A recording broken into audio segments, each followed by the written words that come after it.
श्री गुरुवे नमः। गुरुर्ब्रह्मा गुरुर्विष्णु गुरुर्देवो महेश्वरः। गुरुर्साक्षात् परं ब्रह्म तस्मै श्री गुरुवे नमः।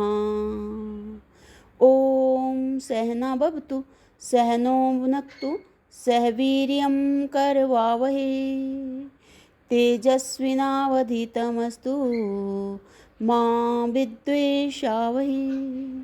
ओम शांति शांति शांति। ओम प्रणाम भगवान। वेदांत टिप्पिका परमहंस स्वामी श्री योगानंद जी महाराज, जिनको आलू वाले बाबा भी कहते हैं भगवान, और हमारा 15वां प्रश्न सत्य और असत्य को आगे कंटिन्यू करते हुए प्रश्न है भगवान, प्रत्यक्ष दिखने वाले संसार को आप असत्य बताते हो और न दिखने वाले आत्मा को सत्य बताते हो, यह कैसे समझ में आवे। तो स्वामी जी ने बताया कि एक चित्रकार और भील का जो है प्रसंग दृष्टांत से समझाया और बताया कि भाई जगत के प्रपंच के भाव वाला होने से अपने आत्म स्वरूप को प्राणी भूल जाता है। जब तक बुद्धि शुद्ध और संस्कार वाली नहीं होती तब तक काग का बना हुआ बाग नहीं मिटता, और समझाने वाला कितना भी समझाए समझ में नहीं आता। तो आगे बता रहे हैं कि भाई तू मेले तमाशे देखने का प्रेमी है, कई प्रकार के नाटक के तमाशे देख चुका होगा, परंतु तूने पूर्ण रीति से कभी उनका विचार नहीं किया है। जो तू यथार्थ रीति से विचार करे तो तुझे विदित हो जाए कि देखने में आने वाली वस्तु किस प्रकार झूठी है और मंद बुद्धि वालों को देखने में न आती हुई वस्तु किस प्रकार सच्ची है। तेरे समान प्रश्न करने वाला एक मनुष्य एक बार मुझे मिला था।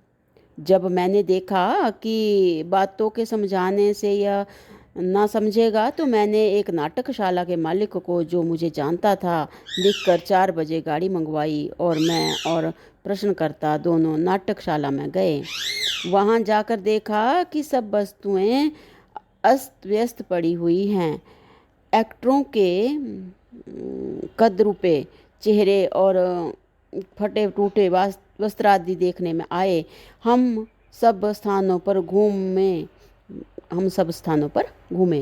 परंतु मोह उत्पन्न करने वाला एक भी पदार्थ ना देखा।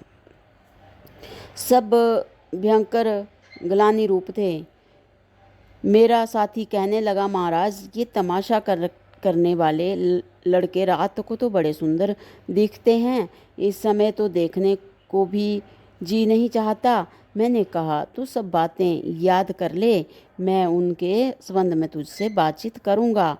नाटकशाला का मालिक हम दोनों को अपने स्थान पर ले गया, जैसे किसी सभ्य गृहस्थ को बैठक हो, ऐसा उसका स्थान था। मालिक ने भली प्रकार से हमारा सत्कार किया और विशेष प्रार्थना की। आज रात को तमाशा करके हम लोग मुंबई जाने वाले हैं। आज का तमाशा ही अंतिम तमाशा है, आज आप अवश्य तमाशा देखने पधारिए। मैंने कहा हम लोग त्यागी हैं, हमको तमाशों से क्या प्रयोजन है, ऐसे तमाशे देखना हमें योग्य नहीं है। मालिक ने कहा, महाराज आपको विधि निषेध कहाँ है। हम पर कृपा करने के निमित्त और प्रेक्षकों के दर्शन देने के निमित्त आप अवश्य पधारिए। हमारा यही धंधा है। धंधे के समय आपके दर्शन होना मैं महाभाग्य की बात समझता हूँ।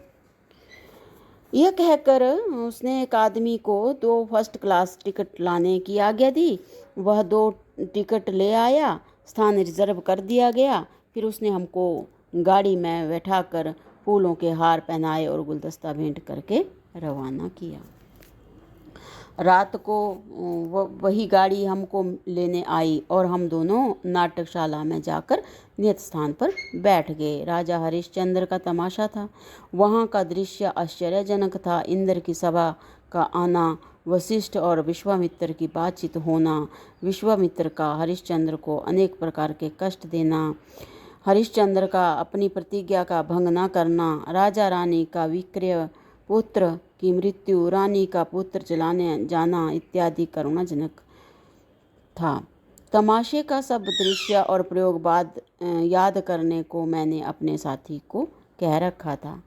तमाशे का जो है तमाशे का सब दृश्य और प्रयोग याद रखने के लिए मैंने अपने साथी को कह रखा था। उसने ऐसा ही किया और हम दोनों तमाशा देखकर लौट कर आए।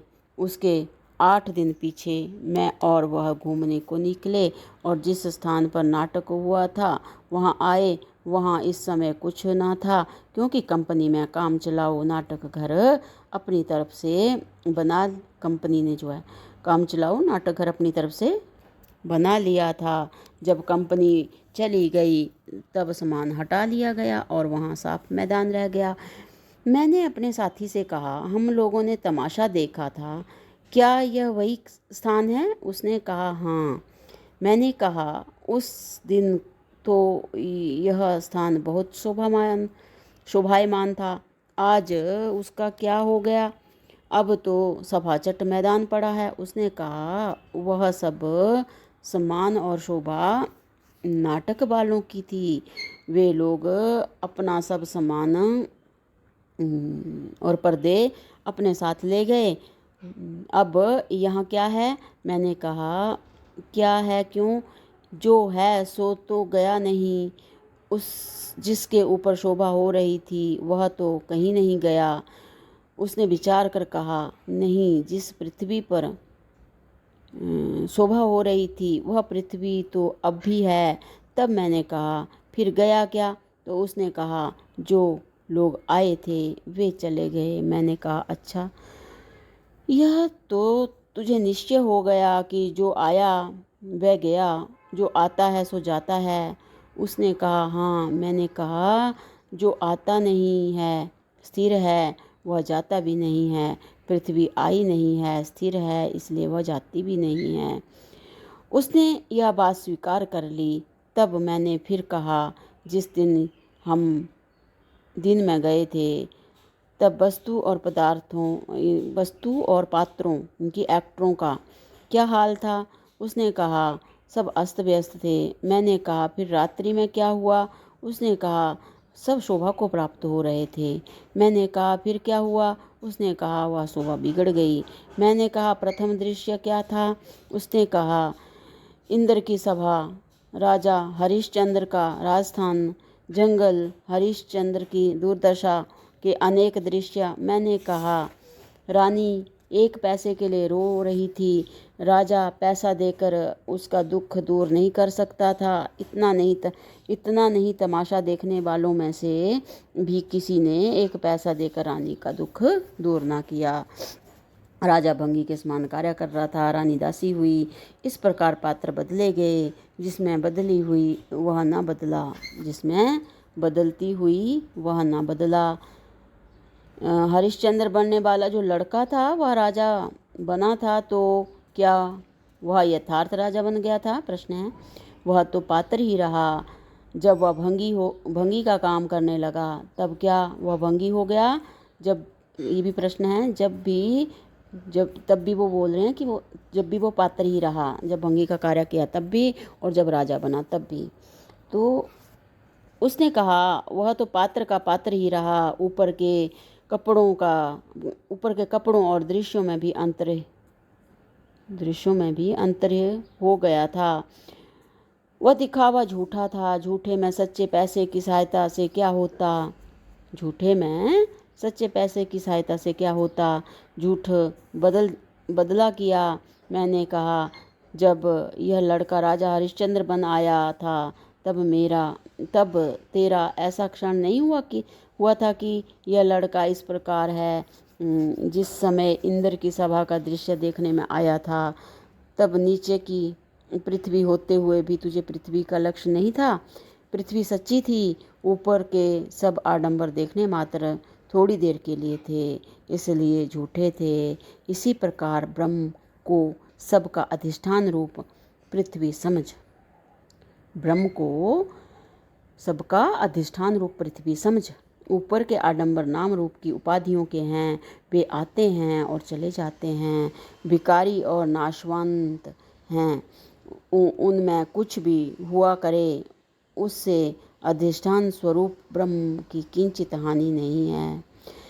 सब स्थानों में इसी प्रकार पर ब्रह्म भरा हुआ है। जब उपाधियों को देखते हैं तब अधिष्ठान के लक्षण नहीं दिखते और अज्ञान के कारण से वह अधिष्ठान होता हुआ भी दिखाई नहीं देता।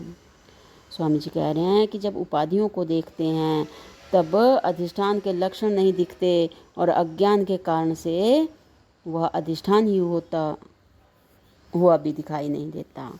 दिखने वाला आत्मा ही सत्य है और दिखने वाला जगत, न दिखने वाला आत्मा ही सत्य है और दिखने वाला सब जगत इस प्रकार झूठा है जैसे नाटक के आडंबर झूठे हैं।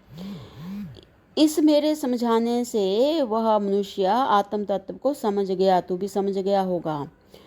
तो यहाँ पे गुरु जी कह रहे हैं कि इस सारे समझाने से जो है वो मनुष्य आत्म तत्व को समझ गया। तो शिष्य से कह रहे हैं कि तू भी समझ गया होगा। तो आगे बता रहे हैं कि अंतिम सारांश यह है कि भी अध्यस्त माने अर्थात सत्य में बनावटी दिखने वाला, अध्यस्त सत्य में बनावटी दिखने वाला, अधिष्ठान मतलब सच्ची वस्तु को दूषित नहीं करता। अध्यस्त अधिष्ठान को दूषित नहीं करता, पर ब्रह्म अधिष्ठान स्वरूप है और जगत उसमें अध्यस्त है। जब अज्ञानी अध्यस्त पदार्थ को सच्चा समझ लेता है तब अधिष्ठान को नहीं जानता। जब अज्ञानी अध्यस्त जो पदार्थ है इनकी सत्य में बनावटी दिखने वाला, तो जब उसको सच्चा समझ लेता है तब अधिष्ठान को नहीं जानता। जिन उपाधियों करके जगत दिख रहा है उन उपाधियों को हटाकर, जिन उपाधियों करके जगत दिख रहा है उन उपाधियों को हटाकर जब अधिष्ठान को देखा जाए तब प्रसिद्ध सत्य दिखता। जगत असत्य है और अज्ञानियों को प्रसिद्ध न दिखता हुआ परब्रह्म सत्य है, ऐसा समझ में आ जाता है। अस्थि भांति और प्रिय रूप परब्रह्म और नाम रूप जगत का स्वरूप पृथ्वी और नाटक के दृष्टांत से समझाया है। अस्थि भांति और प्रिय रूप परब्रह्म और नाम रूप जगत का स्वरूप जो पृथ्वी और नाटक के दृष्टांत से समझाया है, जिससे संस्कारी बुद्धि वाले समझ सकते हैं। तो भगवान यहाँ पे हमारा जो ये टॉपिक है सत असत यहाँ पे विराम लेता है। अब अगला जो हमारा 16वां टॉपिक चलेगा उसका नाम है आत्मा की चैतन्यता। तो इस वाले प्रश्न को अगले सत्संग से कंटिन्यू करते हैं। प्रणाम भगवान। ओम शांति ही शांति ही शांति ही। ओम।